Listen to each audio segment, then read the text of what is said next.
हरे कृष्णा। मेरी तरफ से आप सभी लोगों को राधे राधे। उम्मीद है आप सब अच्छे होंगे, स्वस्थ होंगे। और जैसे कि आप लोगों को पता है कि हम पढ़ रहे हैं चैतन्य चरितमृत, और इसके काफ़ी सारे पार्ट मैं ऑलरेडी बना चुकी हूँ, जहाँ पे हमने बात किया है कि महाप्रभु कौन है, राधा रानी कैसे आई, राधे कृष्ण कौन है, और जो हम माला के दरमियान पंचतत्व मंत्र पढ़ते हैं वो कौन है। और इन सब की बातें हम ऑलरेडी सारे व्लॉग्स में कर चुके हैं। तो अब हम आगे पढ़ते हैं। और शुरू करने से पहले व्लॉग, अगर आपने मेरे चैनल को सब्सक्राइब नहीं किया है तो सब्सक्राइब कर लीजिएगा, बेल आइकन को ऑन कर लीजिएगा और शेयर कर दीजिएगा पसंद आए तो, और लाइक करना बिल्कुल मत भूलिए। तो बात करते हैं कि भगवान चैतन्य की लीलाओं में कृष्ण 5 विभिन्न अंशों में प्रकट होते हैं, जिन्हें पंच तत्व कहते हैं। अब हम पंच तत्व की बात करें, क्योंकि जब मैंने कहा था कि हम माला जाप करते हैं तो हम पंच तत्व मंत्र पढ़ते हैं, जो है जय श्री कृष्ण चैतन्य प्रभु नित्यानंदा श्री अद्वैत गदाधर श्री विसादी गौर भक्त वृंदा। ये पंचतत्व मंत्र है। तो बहुत लोगों ने पूछा था कि ये पंचतत्व मंत्र के बारे में बताएं, कौन है, क्या है। तो हम यहाँ जानते हैं। पंचतत्व कहते हैं जिन्हें श्रील कृष्णदास कविराज चैतन्य चरितमृत के 14वें श्लोक में नमस्कार करते हैं।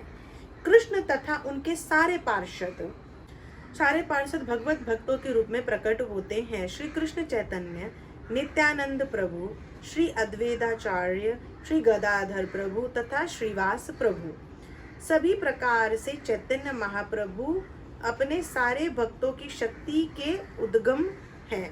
चूंकि बात ऐसी है, अतएव यदि हम कृष्ण भावना को सही ढंग से संपन्न करने के लिए चैतन्य महाप्रभु की शरण लेते हैं तो यह निश्चित है कि हम प्रगति करेंगे।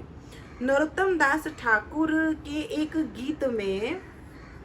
गीत में कहा गया है, हे भगवान चैतन्य मुझ पर कृपा करें, आपके समान दयालु दूसरा कोई नहीं है। मेरी यह याचना है अत्यंत अविलंबनीय है, क्योंकि आपका ध्येय है पतितात्माओं का उद्धार करना, और मुझसे बढ़कर अधिक अतीत अन्य कोई नहीं है। इसलिए मैं आपसे प्राथमिकता के आधार पर कृपा की याचना करता हूँ। 15वें श्लोक में कृष्णदास कविराज गोस्वामी सीधे कृष्ण को नमस्कार करना प्रारंभ करते हैं। कृष्णदास कविराज वृंदावन के निवासी तथा महान भक्त थे। वे अपने परिवार के साथ बंगाल के बर्दवान जिले के एक छोटे से गांव कटवा में रहते थे। वे अपने परिवार वालों के साथ साथ कृष्ण की पूजा करते थे, और एक बार जब उनके परिवार में भक्ति के विषय में कुछ गलतफहमी हुई तो नित्यानंद प्रभु ने स्वप्न में कृष्णदास कविराज को उपदेश दिया कि वे घर छोड़कर वृंदावन चले जाएं। यद्यपि वे अत्यधिक वृद्ध थे, किंतु वे उसी रात वृंदावन निवास करने के लिए चल पड़े। जब वे वहां थे तब वे चैतन्य महाप्रभु के प्रधान शिष्यों और कुछ गोस्वामियों से मिले। वृंदावन के भक्तों ने उनसे प्रार्थना की कि वे चैतन्य महाचरितमृत लिखें। यद्यपि उन्होंने लेखक कार्य वृद्धावस्था में शुरू किया, किंतु श्री चैतन्य की कृपा से वह पूरा हो गया।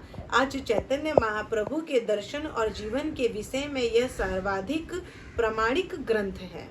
जब कृष्णदास कविराज गोस्वामी वृंदावन में रह रहे थे तब वहां मंदिरों की संख्या अधिक नहीं थी।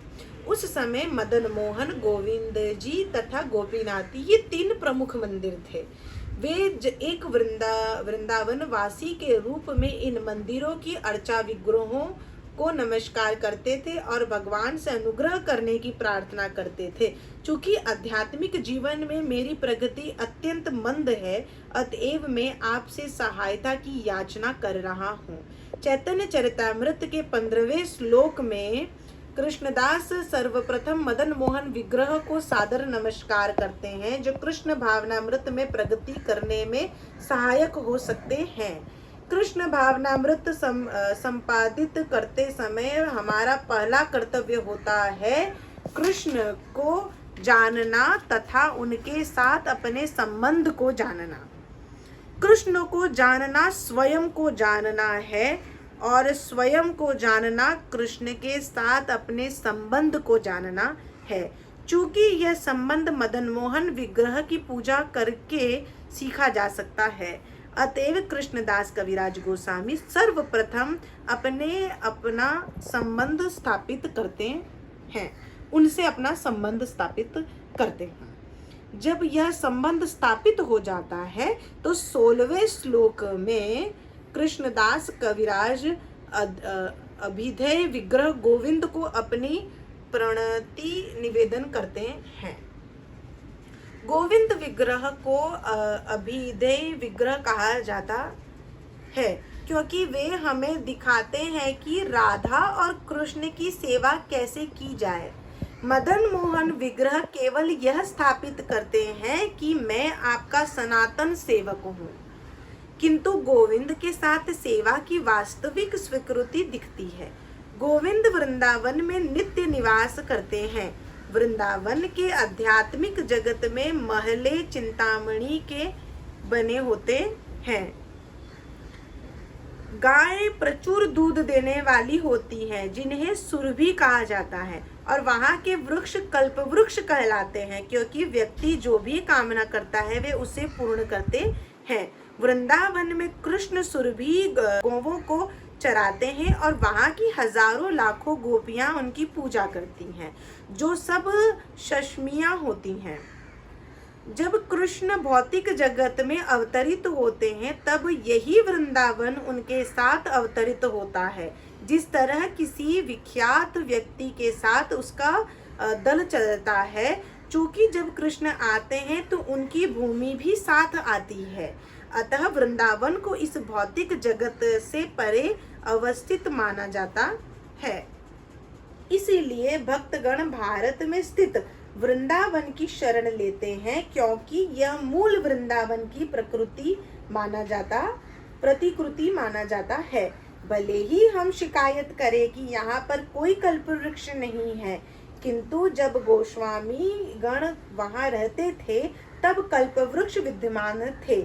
ऐसा नहीं है कि कोई भी जाकर इन वृक्षों से मांगने लगे, पहले उसे भक्त बनना होगा। गोस्वामी गण किसी भी वृक्ष के नीचे केवल एक रात ठहरते थे और वे वृक्ष उनकी सारी आवश्यकताओं की पूर्ति करते थे।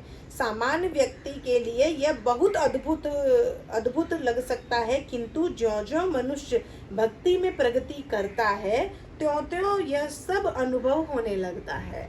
वृंदावन का वास्तविक अनुभव उन व्यक्तियों को ही हो पाता है जो भौतिक आनंद से विमुख हो चुके हैं। एक महान भक्त पूछता है, कब मेरा मन भौतिक भोग की लालसा से शुद्ध हो सकेगा, जिससे मैं वृंदावन का दर्शन कर सकूं। हम जितने ही अधिक कृष्ण भावना भवित होंगे और जितने ही अग्रसर होंगे, सारी वस्तुएं उतनी ही आध्यात्मिक लगने लगेंगी। इस प्रकार कृष्णदास कविराज गोस्वामी ने भारत के वृंदावन को आध्यात्मिक आकाश में स्थित वृंदावन जैसा ही माना, और चैतन्य चरितामृत के 16वें श्लोक में वे राधा रानी तथा कृष्ण को वृंदावन में एक कल्प वृक्ष के नीचे रत्न जड़ित सिंहासन पर आसीन बतलाते हैं। वहाँ कृष्ण की प्रिय गोपियाँ राधा तथा कृष्ण की सेवा गाकर नाच कर तांबूल तथा जलपान देकर और उन्हें फूलों से सजाकर करती हैं। आज भी भारत में लोग झूलते हुए सिंहासन को सजाते हैं और जुलाई अगस्त मास में इस दृश्य को पुनरुज्जीवित करते हैं। सामान्यतः उस समय लोग वहाँ के अर्चा विग्रहों को नमस्कार करके वृंदावन जाते हैं। अंत में कृष्णदास कविराज गोस्वामी पाठकों को गोपीनाथ विग्रह के नाम पर आशीर्वाद देते हैं। गोपीनाथ विग्रह गोपियों के स्वामी के रूप में कृष्ण है। फिर से कर देते हैं। कविराज गोस्वामी पाठकों को गोपीनाथ विग्रह के नाम पर आशीर्वाद देते हैं। गोपीनाथ विग्रह गोपियों के स्वामी के रूप में कृष्ण सारी गोपियों को अपनी वंशी की ध्वनि से आकृष्ट करते थे। और जब गोपियां अपने घर के सारे कामकाज छोड़कर आ जाती थी तब कृष्ण उनके साथ नृत्य करते थे। ये सारे कार्यकलाप श्रीमद् भागवत के 10वें स्कंद में वर्णित है। ये गोपियां कृष्ण की बाल्यावस्था की संगनी थी और उनमें से बहुत सी विवाहित थी, क्योंकि भारत में लड़कियों का विवाह सामान्यतः 12 वर्ष की आयु में हो जाता है। हाँ, लड़कों का विवाह 18 वर्ष के पूर्व नहीं होता। अतएव कृष्ण जो उस समय 15 या 16 वर्ष के थे, विवाहित नहीं थे, फिर भी वे इन लड़कियों को उनके घरों से बुलाते और अपने साथ नृत्य करने के लिए आमंत्रित करते थे। यह नृत्य रासलीला कहलाता है और यह वृंदावन की लीलाओं का सर्वाधिक उच्च स्तर का विलास है। इसलिए कृष्ण गोपीनाथ कहलाते हैं, क्योंकि वे गोपियों के प्रिय प्राणनाथ हैं। तो यहाँ पे हमने 3 विग्रहों के बारे में बात किया है और हमारे पंचतत्व के बारे में बात किया कि पंचतत्व का जो मंत्र है उसके बारे में भी बात किया है। तो ये हमारा आज का बुक रीडिंग थी। अगर आपको कोई कन्फ्यूज़न हो तो आपको एक बार ब्लॉग फिर से सुनना पड़ेगा और आपको नोट करना पड़ेगा, क्योंकि अगर आप आगे बढ़ना चाहते हैं भक्ति में तो आपको नॉलेज होना चाहिए। जैसे कि मैं ये आप लोगों के साथ पढ़ूँ, एक बार मैं ऑलरेडी पढ़ चुकी हूँ, लेकिन एक बार मैं फिर से इसे पढ़ूंगी, क्योंकि हमारे लिए ये सब चीज़ें पढ़ना, समझना और याद रखना थोड़ा सा डिफ़िकल्ट हो जाता है। तो अगर आज का व्लॉग अच्छा लगा हो तो लाइक, कमेंट और शेयर करना ना भूले, बेल आइकन को ऑन कर लीजिएगा। जय श्री राधे।